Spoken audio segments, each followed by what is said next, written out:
قال الملك إني أرى 7 بقرات سمان يأكلهن 7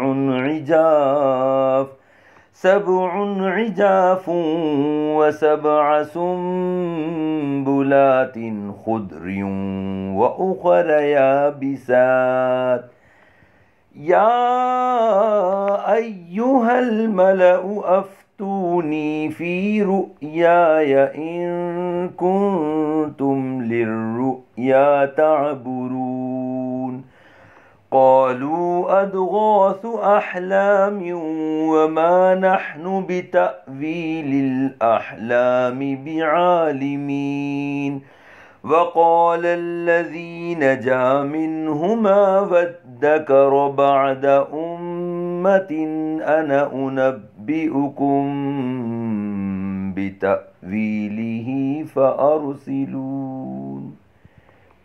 اور بادشاہ نے کہا میں نے خواب میں 7 موٹی گائیں دیکھیں جنہیں 7 دبلی پتلی گائیں کھا رہی ہیں، اور 7 سر سبز بالیاں اور دوسری خشک بالیاں دیکھیں۔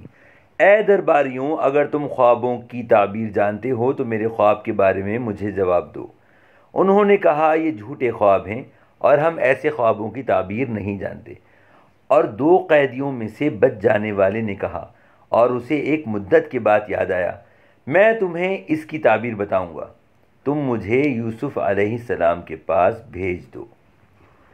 یوسف ایھا الصدیق افتنا فی 7 بقرات سمان یأکلہن 7 عجاف و7 سنبلات خضر وأخر یابسات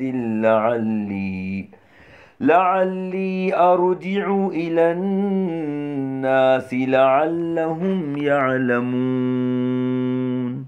اے یوسف، اے صدیق، ہمیں ان 7 موٹی گایوں کے بارے میں تعبیر بتائیں جنہیں 7 دبلی گائیں کھا رہی تھیں، اور 7 سر سبز بالیوں اور دوسری خشک بالیوں کے بارے میں، تاکہ میں لوگوں کی طرف لوٹ کر جاؤں تاکہ وہ جان لیں۔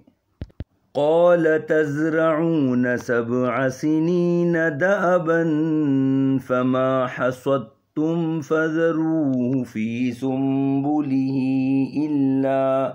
إلا قليلا مما تأكلون۔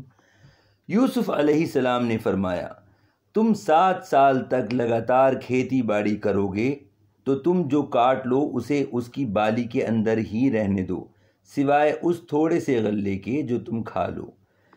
ثم يأتي من بعد ذلك 7 شداد يأكلن ما قدمتم لهن إلا قليلا مما تحصنون ثم يأتي من بعد ذلك عام فيه يغاث الناس وفيه يعصرون۔ پھر اس کے بعد 7 برس سخت آئیں گے جو اس غلے کو کھا جائیں گے جو تم نے ان سالوں کے لیے پہلے جمع کر رکھا ہوگا، مگر تھوڑا سا بچ جائے گا جو تم بچا لوگے۔ پھر ان 7 سالوں کے بعد 1 سال ایسا آئے گا جس میں لوگوں کو بارش دی جائے گی اور اس میں رس نچوڑیں گے۔